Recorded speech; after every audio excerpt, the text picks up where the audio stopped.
आभारी हैं कि आजकल व्यस्त समय में से कुछ समय निकालते हुए उन्होंने यहाँ आने का मौका दिया। भंडारी जी पिछले 2-2.5 साल से इस आश्रम के साथ जुड़े हुए हैं और वो जब यहाँ आए थे तो सर्वाइकल जो आजकल एक आम पॉपुलर लफ्ज हो, अब मैं सबसे पहले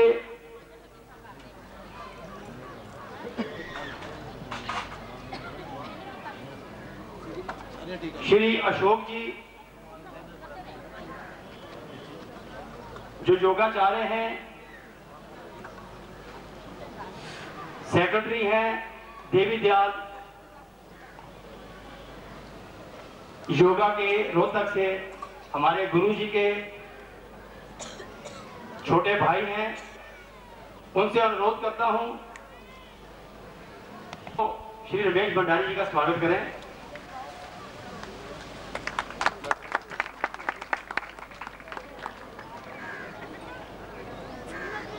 अब मैं वायरल बैटरी श्री अमित जी जो सेक्रेटरी हैं हो गया योगा योगेश्वर देवी दयाल मंदिर दिल्ली के, उसके बाद राजेंद्र साहनी जी एग्जीक्यूटिव मेंबर हैं इस संस्था से,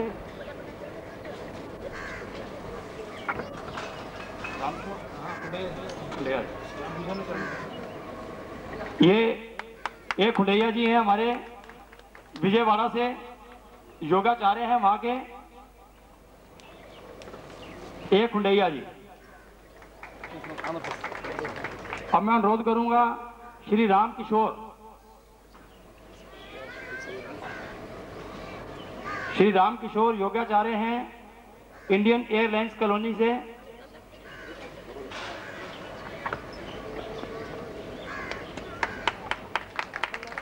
श्री रमेश भट्टल जी होंगे, हो गया सर, महेश जी जो प्रेसिडेंट हैं आंध्र प्रदेश संस्था के, सोनीपत के योगाभ्यास आश्रम सोनीपत से हैं, श्रीमती नागमणि जी एग्जीक्यूटिव मेंबर है हमारी आंध्र प्रदेश योग सभा से, उनसे अनुरोध करूंगा कि श्री रमेश भंडारी जी का स्वागत करें।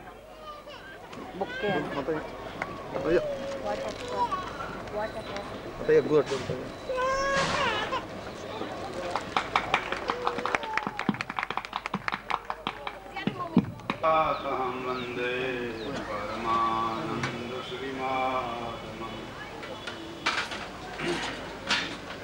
सबसे पहले तो जितने भी आप सज्जन पुरुष यहाँ एकत्रित हुए हैं सभी बधाई के पात्र हैं योगेश्वर देवी दयाल जी के जन्म दिवस के उपलक्ष्य में।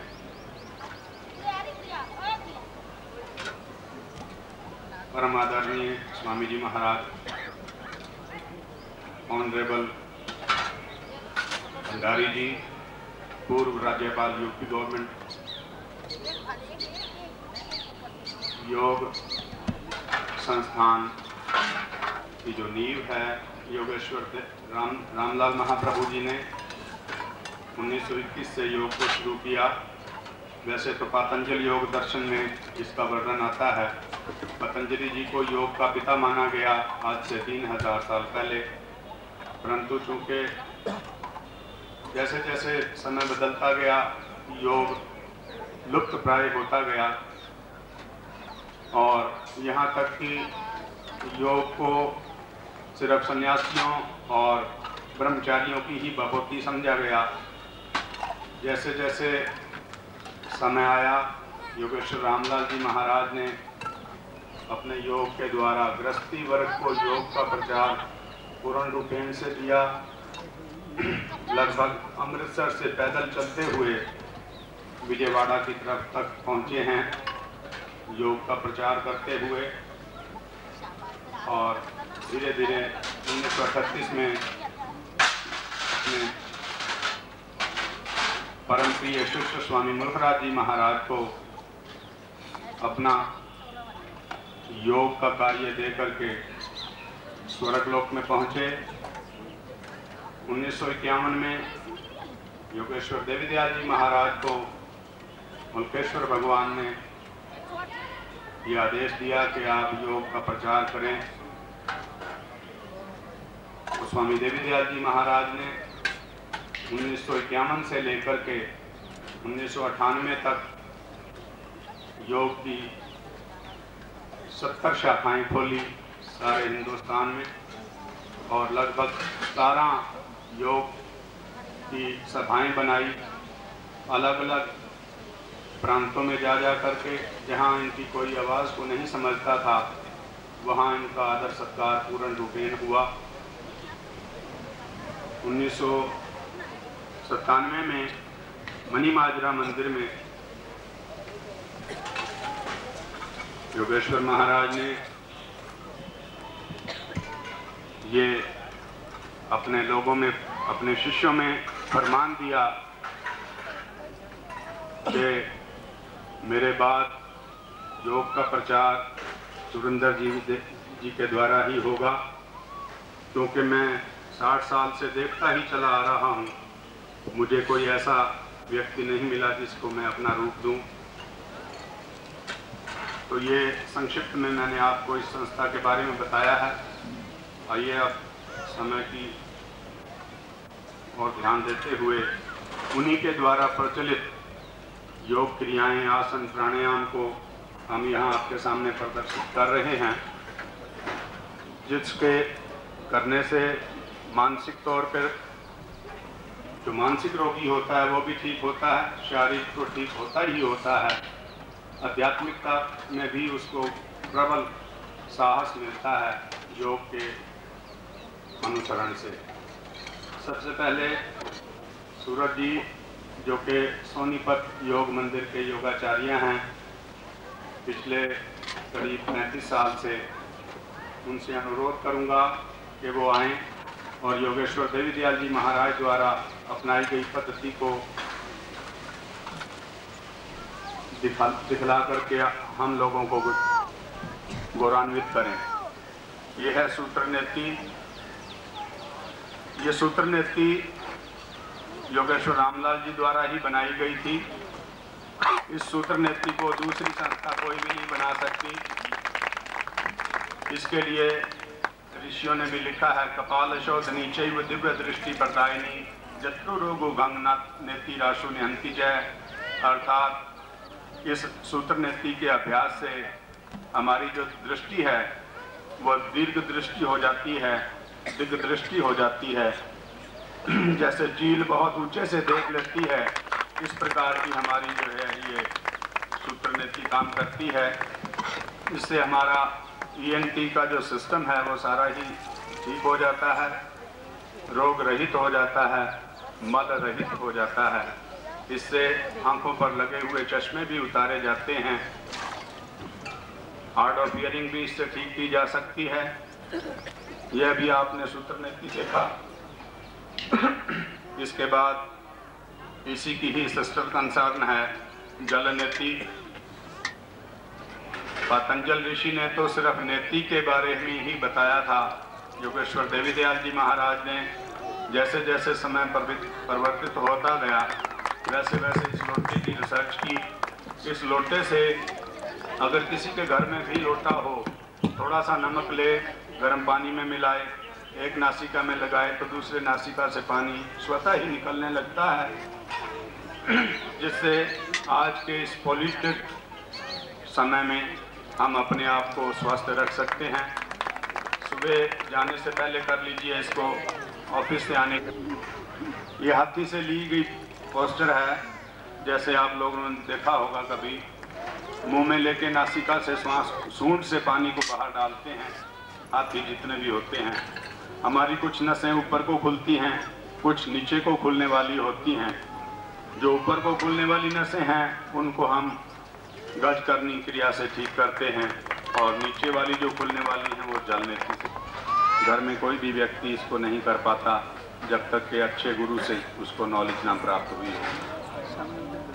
उषापान करने से ओल्ड एज में जो चश्मे लगते हैं प्लास के, वो उतर जाते हैं और बदकोष्ठता ठीक हो जाती है।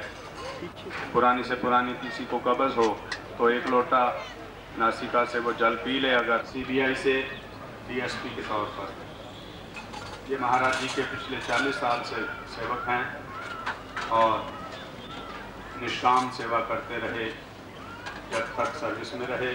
उसके बाद योग का भी इनको काफ़ी अच्छा अनुभव रहा। इनका भी बड़ा मोटा चश्मा था जो कि कई साल से अब मैं उस चश्मे को कहीं देखता नहीं। ये कर रहे हैं अभी आपके सामने शवासन। शवासन, जितने भी हमारे मस्तिष्क में विचार उठते रहते हैं, डिप्रेशन आता है या हम सोचते ज़्यादा रहते हैं, अपनी सोच को बाहर नहीं निकाल के रख सकते, उसको अगर ये करवाया जाए शवासन तो बिल्कुल ही स्वास्थ्य नॉर्मल हो जाएगा उसका और मानसिक तनाव से मुक्ति मिलेगी। अब आप देखेंगे नाड़ी तान, दोनों हाथों की उंगलियों को इन्होंने इंटरलॉक किया है। धीरे धीरे सांस लेते हुए हाथ को पीछे ले जा रहे हैं और इधर से पांव बाहर की तरफ कस रहे हैं। इससे आलस्य जितना भी होता है हमारा वो दूर हो जाता है। हम अपने को हर समय फुर्तीला अनुभव करते हैं। कम से कम 3 बार या 10 बार इसका अभ्यास किया जाए तो एक ही बार अभ्यास करने से काफ़ी रहता है 24 आवर्स के लिए। नेक्स्ट, पेट चालन। जिस व्यक्ति को भूख ना लगती हो या खाया पिया हजम ना होता हो तो अगर वो इसको 30 या 40 बार इसको रोटेट करे तो वो हमारे सेंटर में ठीक रहे ताकि हम स्वस्थचित रह सकें। तो उसमें योगेश्वर रामलाल महाराज जी ने ये अंतर चालन एक विधि बताई थी जो अभी आपने देखी। परंतु ये सारी की सारी क्रियाएं जितने भी हैं, आसन प्राणायाम, जैसा बच्चा न्यूली बॉर्न बेबी होता है उनको अगर दूध पिला करके आप लेटाते हैं तो वैसे हाथ पांव मारता है, जिससे उसकी पाचन क्रिया जो है वो ठीक कार्य करती है और जल्दी हलाना है। तो ये आपने देखा पवन मुक्तासन। अब आप पक्षी आसन देखेंगे सूरज प्रकाश जी से। ये पद्मासन आप देख रहे हैं, इसमें ध्यान लगाने के लिए बड़ी अच्छी ये क्रिया है। रीढ़ की हड्डी इसमें सीधी रहती है, शरीर हमेशा फुर्तीला रहता है और 24 घंटे हम प्रसन्न मुद्रा में रहते हैं। इसका अभ्यास अगर 6 महीने तक आदमी करता है तो पानी में अगर यूँ लेट जाए, हाथ पांव बिना हिलाए ही पानी पर तैर सकता है। इससे छाती जितने भी हमारी बलगम रुकी हुई होती है वो सब बाहर आ जाती है और दमे के रोगी और कहीं भी इसको कर सकते हैं। खाना खा करके ये एक ही आसन है जो हो सकता है। सैर की इसमें कोई ज़रूरत नहीं रहती। अगर इसमें बैठा हुआ आदमी हो तो इमीडिएटली सोने को चला जा सकता है अगर खा करके जल्दी सोने वाला। ये सुप्त वज्रासन है।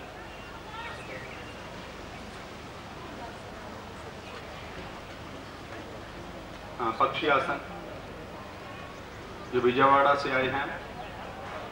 ये उष्ट्रासन अभी आप देख रहे हैं, जिससे कद बढ़ता है, कमर में लचकीलापन आता है।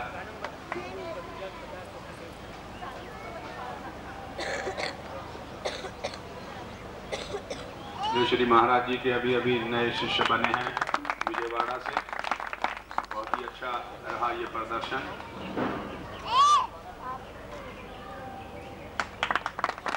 बहुत ही टफ एक्सरसाइज है ये योग की। आप लोगों ने देखा होगा मयूर की जो डाइट है वो सांप खाने वाले होते हैं, इस आसन से पुरानी अपच की जो क्रिया है वो ठीक हो जाती है। ये मयूरी आसन अभी आप देख रहे हैं, पद्मासन में मयूरी आसन, बहुत अच्छे। लगता है किसी स्कूल के पढ़ने वाले बच्चे सही जिन्होंने सीखा है। यह है शीर्षासन।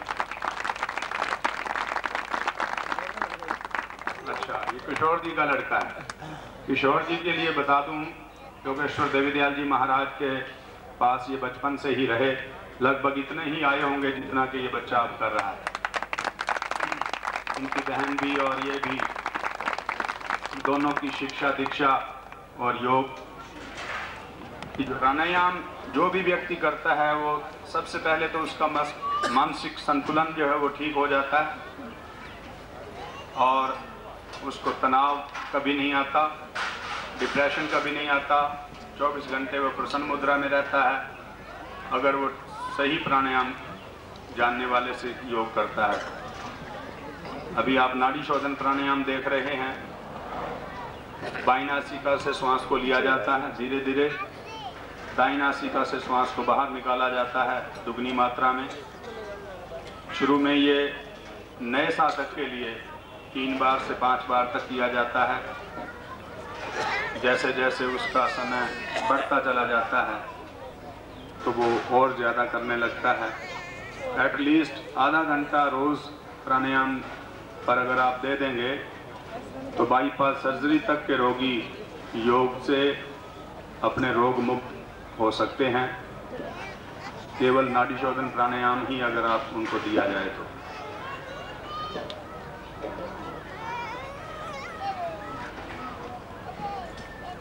क्षणमुखी मुद्रा करेंगे।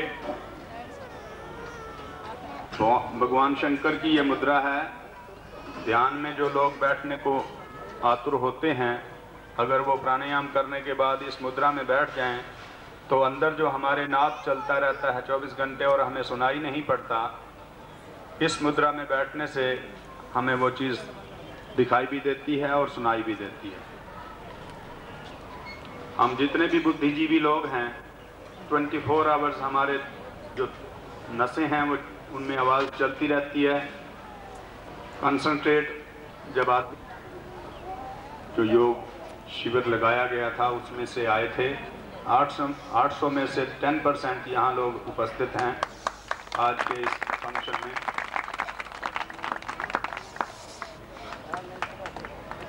बहुत अच्छे।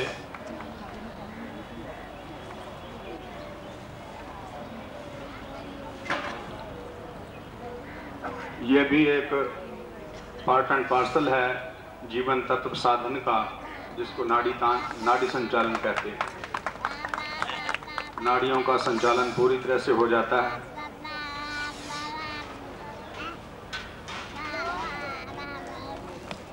चक्रासन जो कि वही बच्चा आपके सामने करेगा, खड़े होकर के इस आसन को किया जाएगा। वैसे तो लेट के होता है परंतु इसकी तमन्ना थी कि मैं खड़े होकर करूं। आप ये देखिए बड़ी अच्छी लचक है इसमें। इस आसन को करने से जिस भी बच्चे का कद रुक गया हो उसको पूरा किया जा सकता है।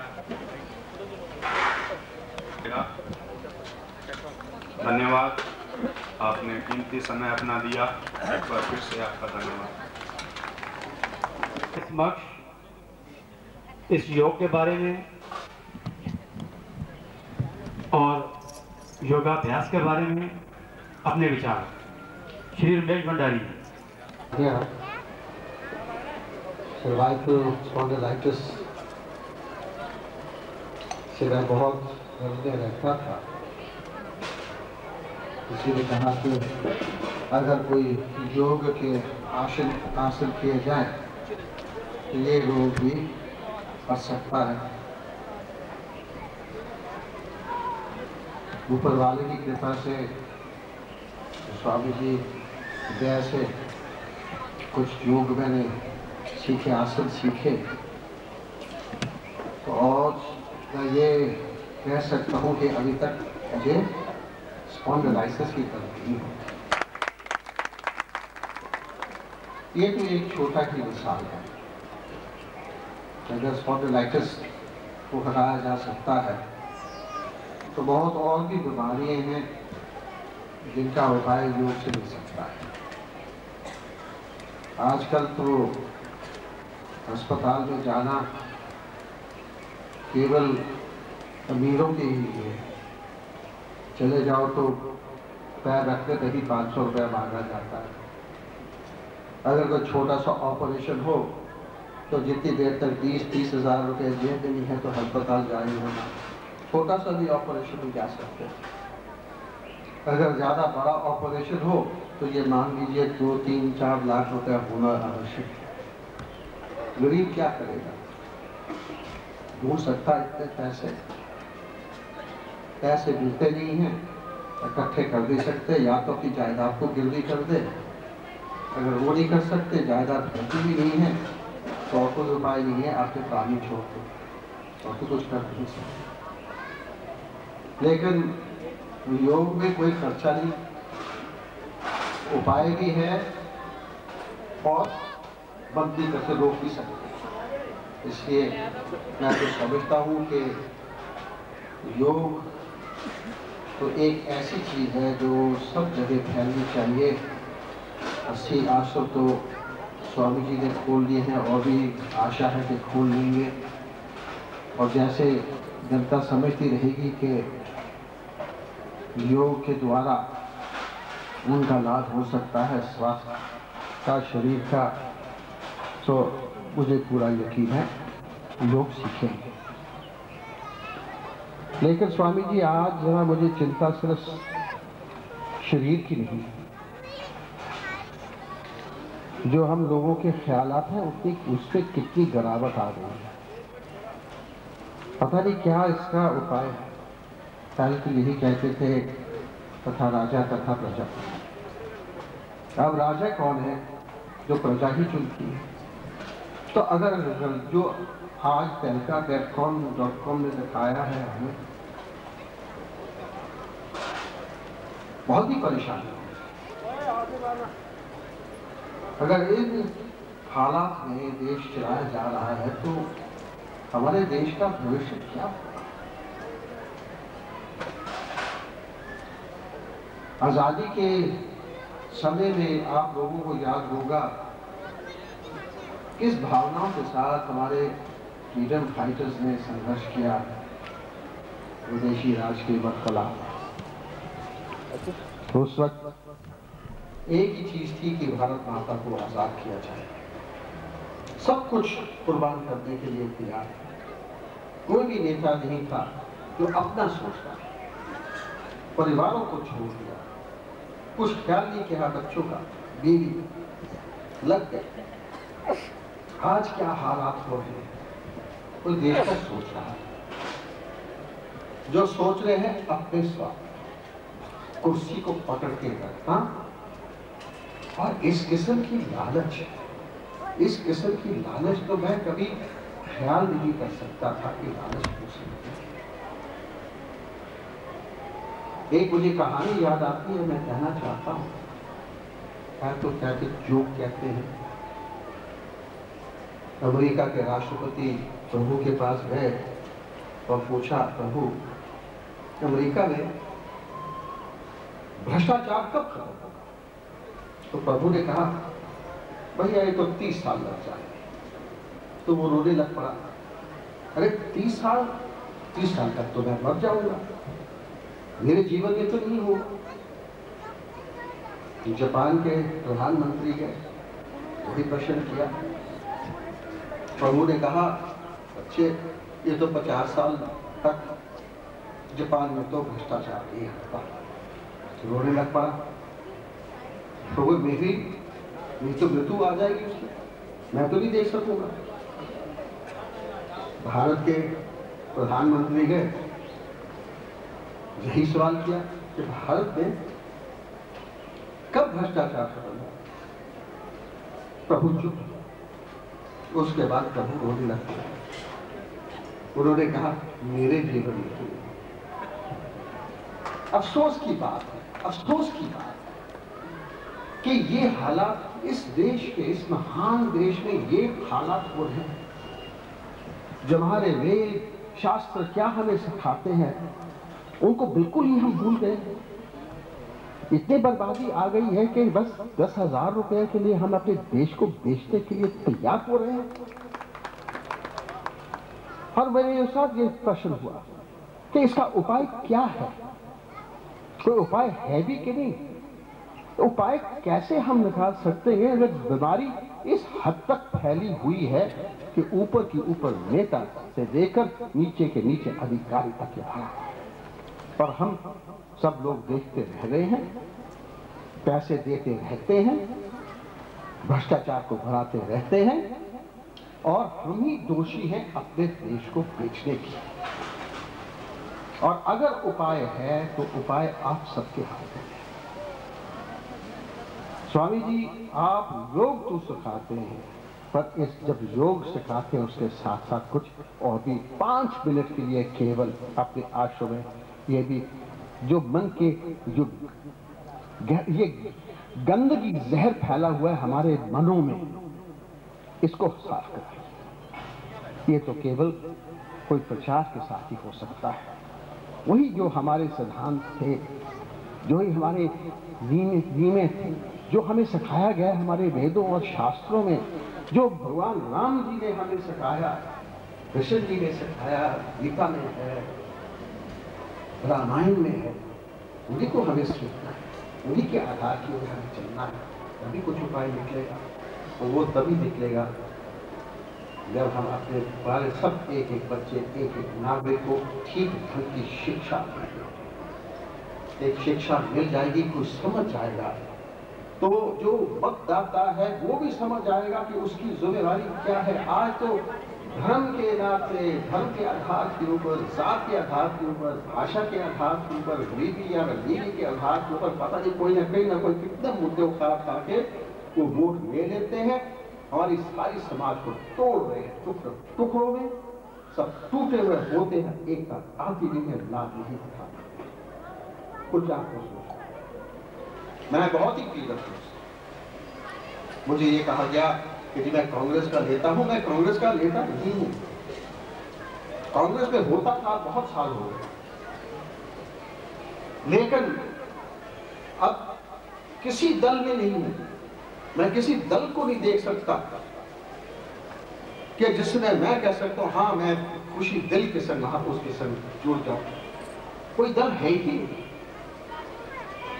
एक दूसरे को इल्जाम तो देते रहते हैं, लेकिन आप भी दोषी हैं। किनके हाथ साफ है? ये तो बात सिर्फ यही है, चोर सब है लेकिन पकड़ा जो जिसको दंड उसको ही मिल जाता हो, जो चोरी करता हो पकड़ा जाता है, लेकिन चोर सब जो सिर्फ पकड़ा जाता है उसको ही दंड मिलता है, इस्तीफा दे देगा, इस्तीफा दे देगा। उसके बाद ये भी विश्वास रखिए चंदे समय देने वापस फिर आ जाए, कोई उसको रुकावट नहीं होगा। ये नहीं कि सदा वो छोड़। दिल में ये चीज थी तो मैंने वहां के आगे मैंने आपके सामने पेश की। आप लोग दूसरों से मिलते रहते हैं, अगर आप शागिर्द हैं कि आप इसका प्रचार कर सकते हैं। एक इंसान 10 को कहे, हर एक 10 और को कहे तो एकदम ये जैसे चिंकारा होता आग ही फैल सकता है। हमें अपने मनों को भी साफ करना है, केवल शरीर को भी, उसके लिए भी कोई आग है। कहते हुए मैं आप सबको अपना आभार प्रकट करता हूँ और धन्यवाद देता हूँ। जय हिंद।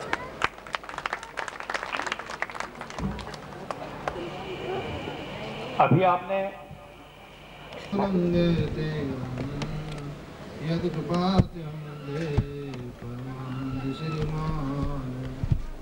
शील गुण सागर जाम रूप अपार सभी देव दर पर तो मेरे विनय हो बारंबार, तो मेरे विनय हो बारंबार। कली अवतार योग योग श्री रामलाल जी, योग श्री मूर्खा जी, योग योग श्री देवदयाल जी भगवान जी की रोग प्रेमी आत्माओं, आप सब ने मिलकर योग योग श्री देवदयाल जी भगवान जी का जन्मदिन मनाया एवं योगेश्वर देवीदास जी भगवान के इष्ट देवता भगवान हनुमान जी की मूर्ति स्थापना का भी दृश्य यहाँ उजागर होकर प्रभु हनुमान जी के उपस्थिति में देखा। और हमारे आदरणीय श्री रमेश भंडारी जी जो कई बार राज्यपाल रहे, दिल्ली में भी, यूपी में भी, गोवा में भी, और आपके कार्य के अंदर सब लोगों ने कहा कि अगर व्यक्तित्व हो, एडमिनिस्ट्रेशन हो तो ऐसा होना चाहिए।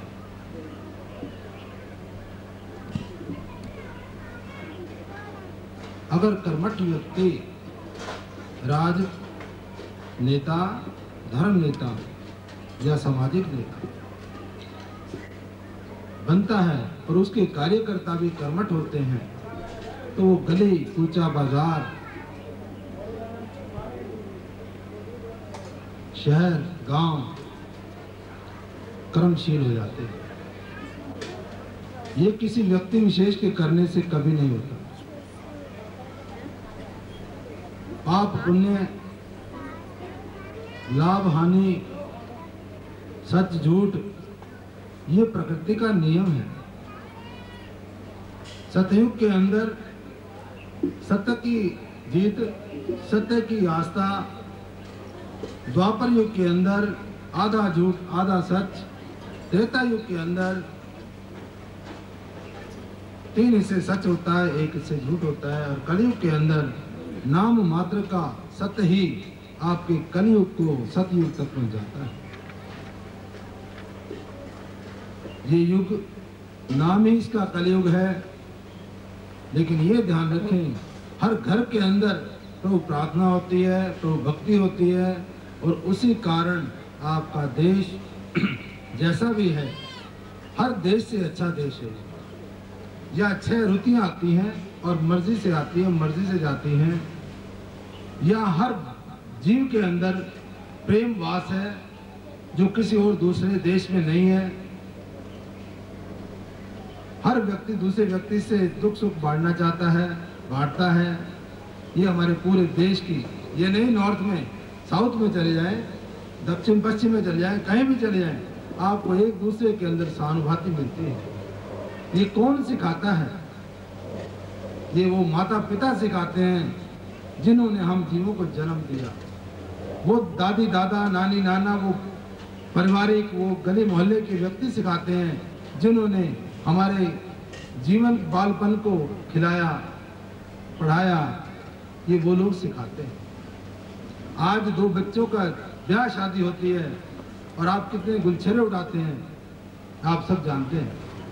क्या वो जीव जब पैदा करने जा रहे हो, क्या आपने प्रभु का स्मरण किया? क्या आपने इष्ट देवता का ध्यान किया कि हे भगवान, आज हम भोग विलास में ग्रस्त जीवन के अंदर जा रहे हैं, उस जीव को हमने पैदा करना है जो आने वाले कल के भारत का एक नेता होगा, धर्म नेता होगा या राजनेता होगा। ऐसी कल्पना की है कभी कि उस जीव के लिए हमारे को सद्बुद्धि दो और हमारी आस्थाएं अच्छी हों। शराब पी होती है, मांस खाए हुए होते हैं और भोग हम करते हैं, और उस जीव को कहते हैं कि ये मेरा बेटा जुआरी बन गया, ये मेरा बेटा शराबी बन गया। अरे अपने जीवन को देख, जब आपने मुझे जन्म दिया था, एक अच्छे और एक सूझदार जीवन के अंदर अच्छी औलाद आएगी, अच्छा फल देगी, आने वाले जीवों को फल देगी, आने वाले जीवों को सुख देगी। याद कराता हूँ भगवान गुरु नानक देव जी की, जब वो यात्रा पर निकले, बाला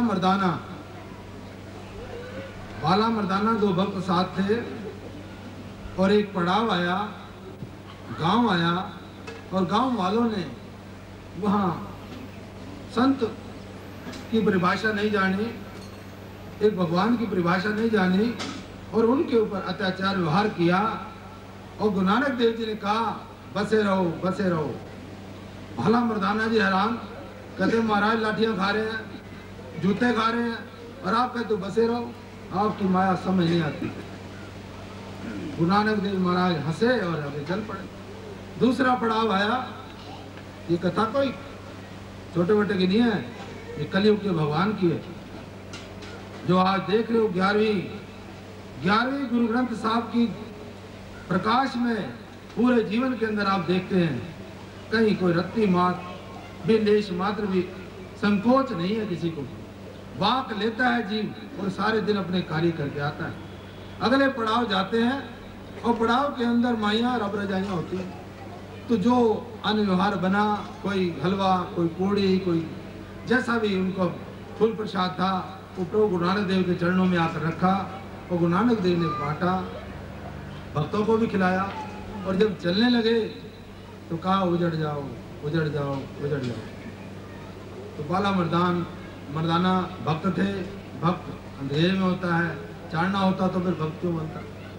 कहते महाराज आपने जाना तो जाओ, हम तो यहीं बैठे, जहाँ मालपुड़े मिल रहे वहाँ कहते उजड़ जाओ, जहाँ लाठियाँ पड़ी आप कहते बसे रहो। तो गुरु नानक देव जी ने फरमाया कि आप मेरे साथ जुड़े हुए हो, मेरा कर्म है, मेरा धर्म है आपकी आंखें खोल के जाना।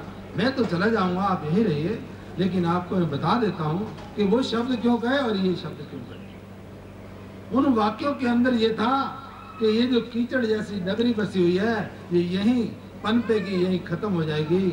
और ये जो फूलहार ये भक्त हैं जहाँ जहाँ जाएंगे अपना कार्य, अपनी सूझबूझ सबको देंगे, पड़ोसी को देंगे। घर सुधरता है तो गली सुधरती है, गली सुधरती है तो गांव सुधरता है, और गांव से शहर, शहर से पूरा देश सुधरता है। और योगी बनने से, और योगी को ये आस्था है, बाजार का योगी नहीं खाता, बाजार योगी खड़ा होकर नहीं खाता, योगी जुआ खेलने नहीं जाता, योगी शराब नहीं पीता, योगी मांस नहीं खाता, योगी ये सब कुछ आपको योग अभ्यास के अंदर दे देता है। बाकी तो जैसा पात्र होगा, दूध चाहे अमृत आप जूठे बर्तन में या गिले बर्तन में ऐसे डालेंगे तो सारा तो खराब हो जाएगा। इसलिए हर जीव के लिए गुरु नानक देव जी की वाणी आपके दिमाग में रहनी चाहिए कि आपके जैसे कर्म होंगे, जैसी आपकी आस्था होगी, आप अपना प्रभाव दूसरे को डाल सकते हैं। अगर आप अच्छे लोग हैं तो आपका प्रभाव उनके ऊपर पड़ेगा। आज क्या मानता बनी है, हम सोसाइटी मूव करने जाते हैं जी। अरे आप इतने बुजदिल इंसान हैं कि आपकी सोसाइटी कोई नहीं मूव करता, आप उनकी सोसाइटी मूव करते हैं। कारण एक ही है, आप योगी नहीं है, आप योग के कार्यों को नहीं जानते। वायु पित्त कफ 3 उनको निवारण करने के लिए आपको कोई साधन नहीं है। मैंने कल भी आपको कहा था, इस पॉल्यूशन नाम से सरकारों के करोड़ों रुपए खर्च हो रहे हैं। क्या सरकार योगाभ्यास के माध्यम से बिना किसी खर्च के इस पॉल्यूशन को दूर नहीं कर सकती? कर सकती है, लेकिन वो तभी जब सामाजिक कार्य करते हैं उनको भी योगाभ्यास सीखना होगा, ताकि जितना आपको ज्ञान होगा वही ज्ञान आप दे पाएंगे। ये सब बातें योग आश्रमों के अंदर हैं। योग आपको शारीरिक स्वस्थ देता है, आत्मिक बल देता है। बाकी जहाँ तक राज की बात है, राज कल ये योगी उठेगा, आज बच्चा है कल जवान होगा, ये मेरा पूरा भारत योगी बनेगा। और एक दिन आपका सतयुग आकर ये भारत वही सोने की चिड़िया कहलाएगा जैसे कल था आज। बाकी ये छोटी मोटी बातें कोई बड़ी बात नहीं, होती रहती हैं। इनका निवारण भी आप लोगों ने ही करना है। अगर ये उजागर ना होती तो आप बात कैसे करते? हो सकता है कहीं ना कहीं ये सब कुछ, जैसे आपने कहा भाई चोरी पकड़ी जाती है तो चोर वही होता है, चोर सब है। इसलिए योग के अंदर एक आस्था है, योग अपने आप में पूर्ण है, इसके अंदर कोई पैथी नहीं है जो इसका निवारण किसी और ढंग से किया जाए। केवल आप योगाभ्यास करें, आपके हर रोग का निवारण है। शाटिका पेन हो जाती है, सर्वाइकल हो जाता है, अधरंग हो जाता है, दमा हो जाता है, आंखों में चश्मा लग जाता है, पागलपन आ जाता है, ये सब साधन मैंने अपने बचपन से लेके आज तक महाराज देवदयाल जी के चरणों में देखे। लाखों व्यक्ति ठीक हुए, लाखों को सुख मिला, दैविक ताकत मिली, आध्यात्मिक ताकत मिली। जहाँ तक ये है कि सरकार को क्या देखूं, मैं तो अपने घर में देख रहा हूँ। उन महाराज देवदयाल के आश्रमों के अंदर आज क्या हो रहा है आप जानते हैं? ये समय है, ये युग ऐसा है जिसके अंदर वो जीव जो चरण धो धो के पीते थे, जो महाराज देवदयाल के सामने सत्य वचन के ऊपर कुछ बोल नहीं सकते थे, आज हमारे आश्रमों के अंदर दरवाजे बंद करके ताले जोड़ कर बैठे हुए हैं और पुलिस को कहते हैं हम बदमाश लेके आ रहे हैं। ये आश्रम है, बदमाशों का अड्डा नहीं है। बदमाश भी यहाँ सुधरते हैं। अब ये लड़का आया हुआ था मिस्टर चंदेला का भाई, उसका कल का जीवन आप जानते हैं, आज का भी जान लीजिए। आज से 10 साल पहले वो लड़का मिला, नवाब उसका नाम है, वो बहुत शातिर था, दुनिया उससे डरती थी, और आज वो बिल्डर है और भगवान की दया से आपके चरणों में महाराज के आता है और बिल्कुल ठीक है। इस लड़का सरदार था रज्जी, वो उसको तड़ी पार करा, जैसे ही संपर्क हुआ उसने वो सब कुछ छोड़ दिया, महाराज के चरणों में रहा, बिल्डर होकर मरा। योग आपको सुलभ रास्ता देता है, योग आपको रास्ता वो देता है जो आपको मोक्ष तक ले जाता है। योग बिना मोक्ष नहीं मिलता। आज हमारी सरकार, कल हमारा जुलूस यहाँ से निकलना था तो पाबंदी लगाई गई। हम तो ये कहते प्रभु की इच्छा इसी में थी और इसमें कोई ना कोई सुख होगा। वो लोग जो महाराज के चरणों की धूल थे आज अपने आप को योगीराज कहते हैं और आश्रमों को प्रॉपर्टी कहते हैं। आश्रम प्रॉपर्टी नहीं है, मंदिर कभी प्रॉपर्टी नहीं होता। मंदिर तो भगवान का मंदिर होता है और मंदिर जहाँ होता है उस शहर का मंदिर होता है, उस हर जीव का मंदिर है। जिसको दुख हो वो अपने सुख निवारण के लिए मंदिर में आए।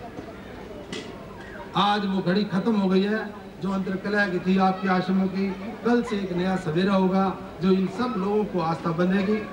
डरते इतने हो फिर अपने आस्था में क्यों नहीं आए? महाराज के करोड़ों रुपयों का इन्होंने दुरुपयोग किया। मैं नाम नहीं लेना चाहता। लाखों रुपए विजयवाड़ा के अंदर खिलाए गए, लाखों रुपए चंडीगढ़ के अंदर खिलाए गए, लाखों रुपए हरिद्वार के अंदर खिलाए गए। इनको क्या हिकमत है? इनको किसने कहा है कि ये सारा पैसा जो गरीब बच्चों के लिए मंदिरों के ऊपर खर्च होना चाहिए, लड़कियां गरीब हैं उनकी शादियों के लिए होना चाहिए, ये महाराज देवदयाल की संपत्ति का दुरुपयोग क्यों हुआ? क्या मेरी सरकार ये बताएगी कभी? क्योंकि सरकार खुद ही डगमगा रही है तो मेरी तरफ उसका क्या ध्यान है। इसलिए ये वक्त है, ये किसी का कसूर नहीं है।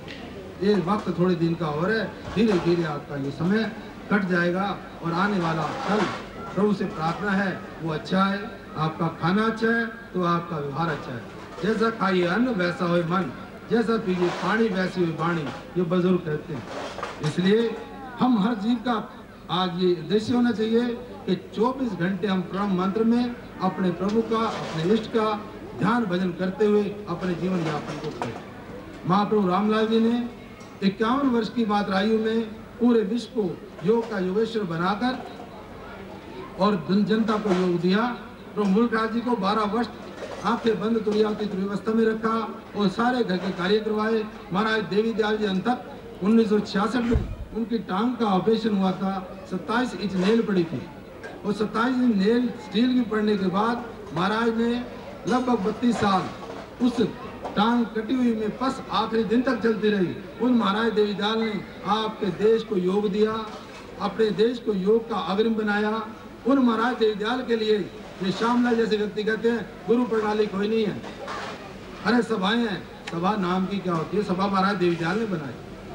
इसलिए मेरे बहन भाइयों, ये गुरु गद्दी है महाप्रभु रामलाल जी, महाप्रभु मुल्कराज जी, योग योगेश्वर देवीदास जी महाराज की चौथी गद्दी अपने पुत्र को दी है। ये पुत्र को नहीं दी, अपने भक्त को बनाकर अपनी ताकतें देने के बाद ये उन्होंने स्वीकारा कि मेरा बच्चा ये कार्य कराएगा। इसमें किसको दोष है? हम सब एक हैं, अनेक नहीं है। कार्य आपने भी करने हैं, कार्य इन हाथों से भी होना है। अच्छे काम करेंगे तो आपको आपके प्रभु का नाम आगे बढ़ेगा। आप जो कुछ करने जा रहे हैं तो ये तो भैया यही है कि कितने महान संत आए जिनके आगे स्वार्थी जीवन आ जाते हैं, चाहे भक्तों या पुत्रों, वो पंथ खत्म हो जाता है। जो निस्वार्थी चलता रहता है वो पंथ चिरकाल तक चलता रहता है। ये प्रभु जी का योग सतयुग तक जाएगा, ये मेरा पूर्ण विश्वास है। मैं आप सबका धन्यवाद करता हूँ।